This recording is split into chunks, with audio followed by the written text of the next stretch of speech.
Good morning everyone. Tara magbasa na tayo ng libro guys. Kapwa ko Pilipino, sabayan niyo ako ng basa please. August 11 today, 2023, ang altar sa bundok ng Ebal. Nandito na tayo sa Deuteronomy chapter 27. Basa. Deuteronomy chapter 27 verse 1. Ganito naman ang bilin ni Moises kasama ang matatandang namumuno sa sambayanan. Sundin ninyong lahat ng kautosang ibinibigay ko sa inyo ngayon. Verse 2, pagkatawid ninyo sa ibayo ng Jordan at papasok na kayo sa lupaing ibibigay sa inyo ni Yahweh, maglagay kayo ng malalaking bato at inyong palitadahan sa ibabaw. Verse 3, at isusulat ninyo roon ang lahat ng mga batas na ito pagdating ninyo sa lupaing mayaman at sagana sa lahat ng bagay, ang lupaing ipinangako sa inyo ni Yahweh, ang Diyos ng inyong mga ninuno. Verse 4, ilagay ninyo iyon sa bundok ng Ebal at palitadahan ninyo bundok ng Ebal at palitadahan ninyo tulad ng sinasabi ko ngayon. Verse 5, magtayo kayo roon ng altar na bato para kay Yahweh na inyong Diyos, mga batong hindi ginagamitan ng pait ang inyong gamitin. Verse 6, mga batong hindi tinapyas ang gagamitin ninyo para sa altar at doon ninyo ilalagay ang inyong mga handog na susunugin. Verse 7, dito rin ihahain ang handog na pangkapayapaan at sa harap nito kayo magsusalo-salo sa panahon ng inyong pasasalamat sa Diyos ninyong si Yahweh. Verse 8, at sa ibabaw ng mga batong iyon isusulat ninyo ng malinaw ang bawat salita ng kautusan ni Yahweh. Verse 9, sinabi ni Moises at ng mga paring Levita, tumahimik kayo at makinig, bayang Israel, mula ngayon kayo na ang sambayanan ni Yahweh. Verse 10, kaya sumunod kayo sa kanya at tuparin ang mga tuntuning ibibigay ko sa inyo ngayon, ang mga sumpa na hindi pagsunod kay Yahweh. Deuteronomy chapter 27 verse 11, nang araw ring iyon, ganito ang itinagubili ni Moises sa buong Israel. Verse 12, pagkatawid ninyo ng Jordan, ang mga lipi ni Simeon, Levi, Judah, Issachar, Jose at Benjamin ay tatayo sa tapat ng bundok ng Gerizim upang bigkasin ang pagpapala. Verse 13, ang mga lipi naman ni Reuben, Gad, Aser, Zebulun, Dan at Naphtali ay tatayo sa tapat ng bundok ng Ebal upang bigkasin ang mga sumpa. Verse 14, ganito naman ang isisigaw ng mga pare. Verse 15, sumpain ang sinumang gumawa ng anumang imahin upang sambahin, kahit palihim ito ay kasuklam-suklam kay Yahweh. Ang buong bayan ay sasagot ng amin. Deuteronomy chapter 27 verse 16, sumpain ang sinumang hindi gumagalang sa kanyang ama at ina, sasagot ang sambayanan. Amen. Verse 17, sumpain ang sinumang gumalaw sa palatandaan ng hangganan ng lupang pag-aari ng kanyang kapwa, sasagot ang sambayanan. Amen. Verse 18, sumpain ang sinumang magligaw sa bulag, sasagot ang sambayanan. Amen. Verse 19, sumpain ang sinumang magkait ng katarungan sa mga dayuhan o lila at biyuda, sasagot ang sambayanan. Amen. Verse 20, sumpain ang sinumang nakikipagtalik sa ibang asawa ng kanyang ama sapagkat inilalagay niya sa kahihiyan ang kanyang sariling ama. Sasagot ang sambayanan. Amen. Ibig sabihin guys, yung ibang asawa ng, for example, ikaw anak ka ng nanay at tatay mo, tapos yung ama mo may ibang asawa, tapos aasawahin yun ng anak, bawal. Sasagot ang sambayanan. Amen. Nakikipagtalik pala, sorry. Yung ibang asawa ng kanyang ama, kung makikipagtalik siya, yun, bawal. Sasagot ang sambayanan. Amen. Deuteronomy chapter 27 verse 22, ay 21. Deuteronomy chapter 27 verse 21, sampain ang sinumang makipagtalik sa anumang uri ng hayop, sasagot ang sambayanan, amin. Verse 22, sampain ang sinumang sumiping sa kanyang kapatid na babae, kahit pa ito'y kapatid sa ama o sa ina, kahit half-sister guys, sasagot ang sambayanan, amin. Verse 23, sampain ang sinumang sumiping sa kanyang biyanang babae, sasagot ang sambayanan, amin. Verse 24, sampain ang sinumang lihim na pumatay sa kanyang kapwa, sasagot ang sambayanan, amen.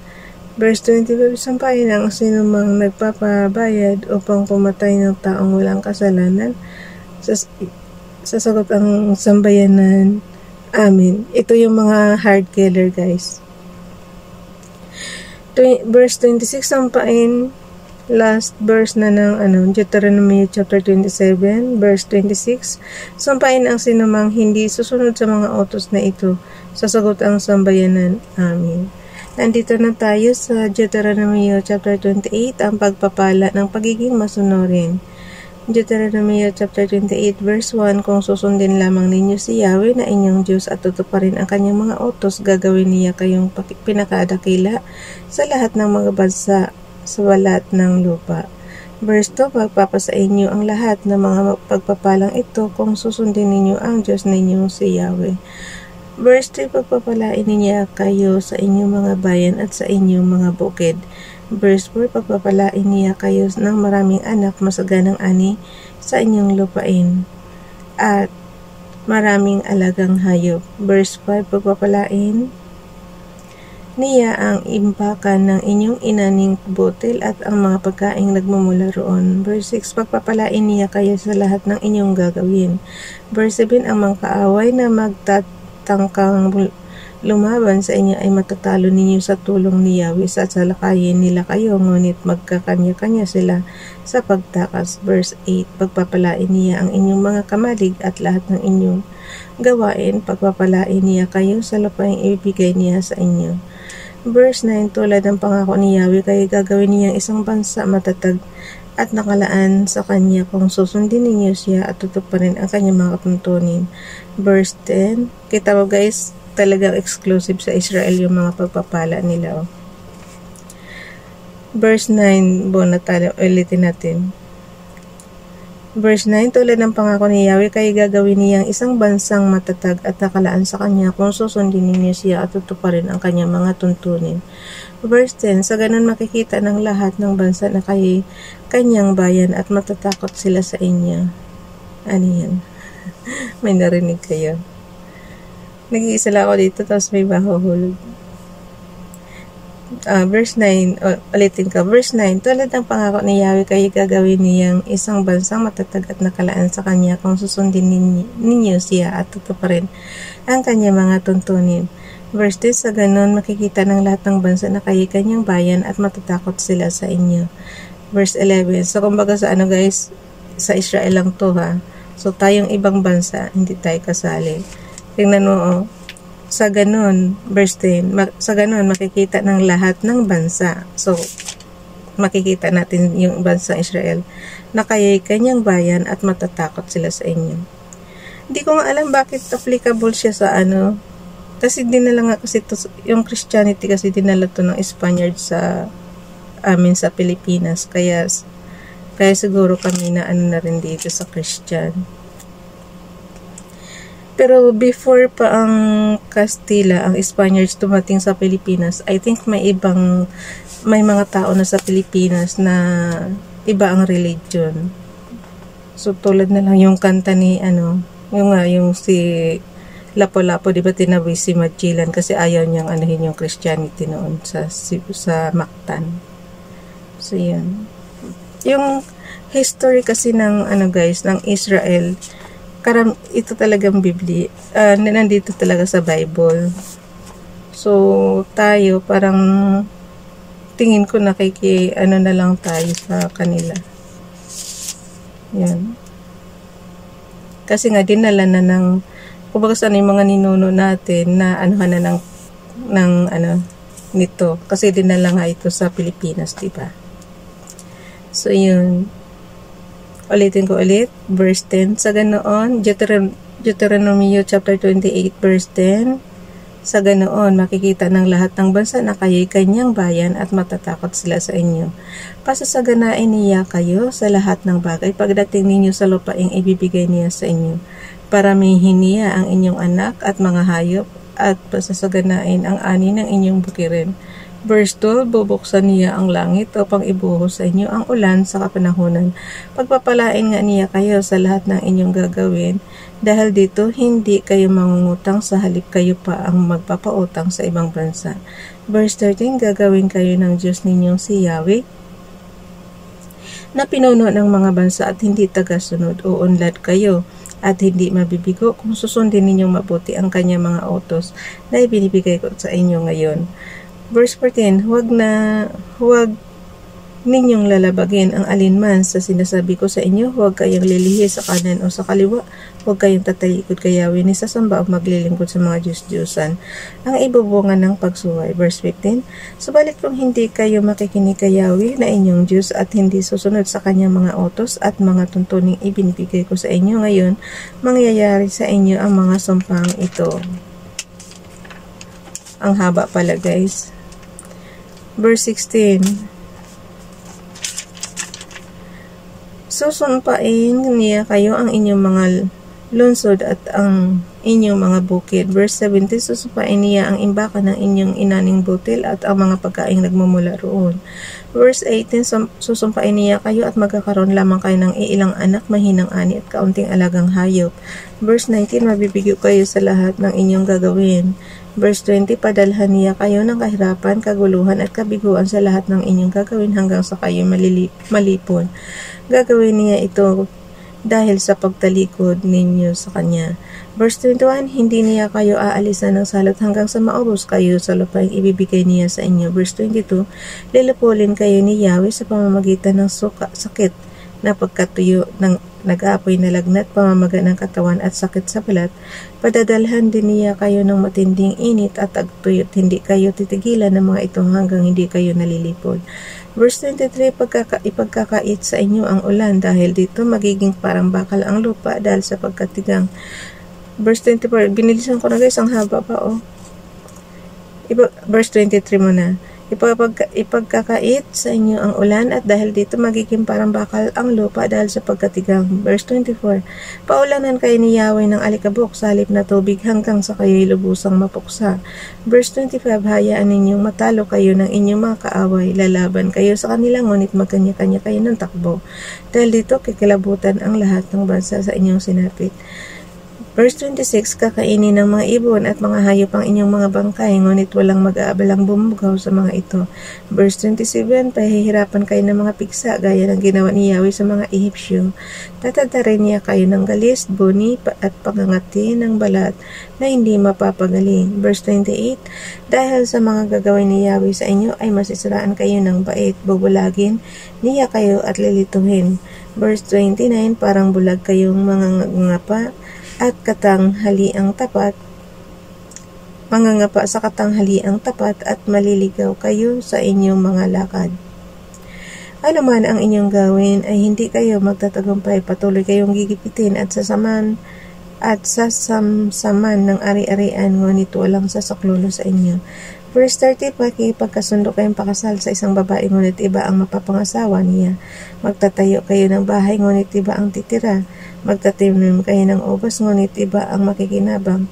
Verse 31, kakatayin ang sarili ninyong baka sa harapan ninyo, ngunit hindi ninyo matitikman.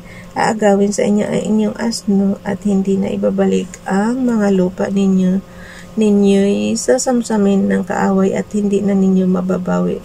Verse 33, ang inyong mga anak ay kitang-kita ninyong ibibigay sa ibang tao, ngunit wala kayong magagawa. Verse 33, isang bansang hindi ninyo kilala ang makikinabang sa anin ng inyong lupain. At sa bunga ng inyong pagpapagod, pahihirapan nila kayo at patuloy na apihin. Verse 34, hanggang sa masaraan kayo ng bait dahil sa inyong paghihirap. Verse 35, pahihirapan kayo ni Yahweh sa pamamagitan ng bukol sa tuhod at binti, hindi ninyo ito mapapagaling, sa halip ay kakalat mula sa ulo hanggang paa. Verse 36, kayo at ang inyong hari ay Ipapabihag ni Yahweh sa isang bansa, hindi ninyo kilalanin ang inyong mga ninuno. Maglilingkod kayo sa kanilang Diyos na yari sa kahoy at bato. Verse 37, sa mga bansang pagtatapunan sa inyo ni Yahweh ay magiging katatawanan kayo at pag-uusapan. Magtataka ang mga tao roon sa inyong kinahinatnan. Verse 38, maghasi kayo ng marami, ngunit kaunti lamang ang maani sapagkat sisirain ng mga balang. Verse 39, magtatanim kayo ng ubas at masinop ninyo itong alagaan, ngunit hindi kayo makakatikim ng bunga o katas nito sapagkat sisirain ng uod. Verse 40, magkakaroon nga kayo ng maraming punong olibo sa inyong lupain, ngunit hindi kayo makakakuha ng langis sapagkat malalagas ang bunga nito. Verse 41, magkakaanak kayo, ngunit mawawala sa inyo sapagkat mabibihag ng mga kaaway. Verse 42, uubusin ng mga kulisap ang inyong mga punong kahoy at pananim. Verse 43, uunlad ang kabuhayan ng mga dayuhang kasama ninyo, ngunit ang kabuhayan ninyo patuloy na babagsak. Verse 44, sila ang magpapautang sa inyo at wala kayong maipapautang sa kanila. Sila ang mamumuno sa inyo at kayo'y tagasunod nila. Verse 45, kapag hindi kayo nakinig sa Diyos ninyo si Yahweh at hindi sumunod sa kanyang mga utos at mga tuntuning ibinigay sa inyo, magaganap sa inyo ang lahat ng mga sumpang ito hanggang kayo'y lubos ang mapuksa. Ayun na. Pag hindi ka sumunod lahat ng sumpa na yan, guys, Diyos, ibibigay ni Diyos ng Diyos na si Yahweh sa inyo. Ayan, verse 45, ulitin ko. Kapag hindi kayo nakinig sa Diyos ninyong si Yahweh at hindi sumunod sa kanyang mga utos at mga tuntuning binigay niya sa inyo, magaganap sa inyo ang lahat ng mga sumpang ito hanggang kayo lubosang mapuksa. Verse 46, ang mga ito ay magsisilbing patutuo ng hatol ng Diyos sa inyo at sa inyong magiging lahi magpakailanman. Verse 47, hindi ninyo pinaglilingkuran ng buong kasiyahan at kagalakan si Yahweh sa panahon ng inyong kasaganaan. Verse 48, kaya ipapasakop niya kayo sa inyong mga kaaway. Sila ang paglilingkuran ninyo sa panahon ng kagutuman, kauhawan, kahubaran, at kakulangan sa lahat ng bagay. Pahihirapan kayo ni Yahweh hanggang kayo ay malipol. Verse 49, ipapalusob kayo ni Yahweh sa isang bansang mula pa sa kabilang panig ng daigdig. Hindi ninyo alam ang kanilang wika. Simbilis ang agila na sasalakayin nila kayo. Verse 50, matitigas ang kalooban ng mga taong iyon at walang awa sa matanda man o bata. Verse 51, uubusin nila ang inyong mga hayop pati ang ani ng inyong lupain. Wala silang ititira sa inyong ani, inumin, langis, baka o kawan hanggang sa kayo'y malipol. Verse 52, kukubkubin nila ang inyong mga bayan sa lupang ibinibigay sa inyo ni Yahweh hanggang sa gumuho ang nagtataas ang pader na sa akala niyo'y magliligtas sa inyo. Verse 53, kapag ginugkob kayo ng inyong mga kaaway sa tindi ng inyong gutom ay kakainin ninyo pati ang inyong mga anak na ibinigay sa inyo ng Diyos ninyo si Yahweh. Grabe naman to. Pati anak, guys, kakainin. Verse 54, magiging maramot pati ang pinakamabait na tao, hindi ninyo bibigyan ng pagkain pati kanyang kapatid, asawa o ang nalalabi niyang anak. Verse 55, sino man sa kanila ay hindi niya bibigyan ng kinakain niyang karni ng kanyang anak at sa takot na mawalan siya ng makakain, ganyan ang aabutin ninyo sa panahon ng pagkukob sa inyo ng inyong mga kaaway. Verse 56, maging ang pinakamabait at pinakamasilang babae sa Israel na dati hindi tumutuntong sa lupa ay magiging maramot pati sa asawa at mga anak. Verse 57, maging ang kasisilang na sanggol at ang mga anak ng kanyang isinilang ay ipagdadamot niya, lihim niya itong kakainin at pagkaubos ay ang sanggol ang isusunod niya. Ganyan nga ang aabutin ninyo sa panahon ng pagsalakay sa inyo ng inyong mga kaaway. Verse 58, kapag hindi ninyo sinunod ang lahat ng utos sa aklat na ito at hindi ninyo iginalang ang kahanga-hanga at kakilakilabot na pangalan ni Yahweh. Verse 59, kayo at hanggang sa inyong kaapu-apuhan ay padadalhan niya ng matinding kahirapan at mga salot na walang katapusan. Verse 50, ipadaranas niya sa inyo ang mga kinatakutan ninyong sakit at ipinadala niya sa Ehipto. Hindi na kayo gagaling sa mga sakit na ito. Verse 61, padadalhan din niya kayo ng iba pang karamdamang hindi nabanggit sa aklat na ito at ng kautusan hanggang sa kayo mapuksa. Verse 62, at kahit dooy dumami na kayo At kahit to ay dumami pa kayo na sindami ng bituin sa langit, kaunti lamang ang matitira sa inyo, sapagkat hindi kayo nakinig sa Diyos ninyong si Yahweh.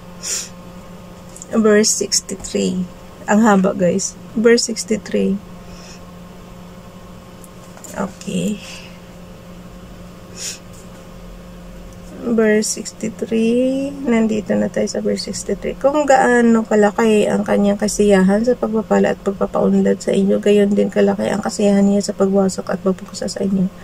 Bubunutin niya pati ang pinakaugat ng inyong lahi sa lupang ibibigay niya sa inyo. Verse 64.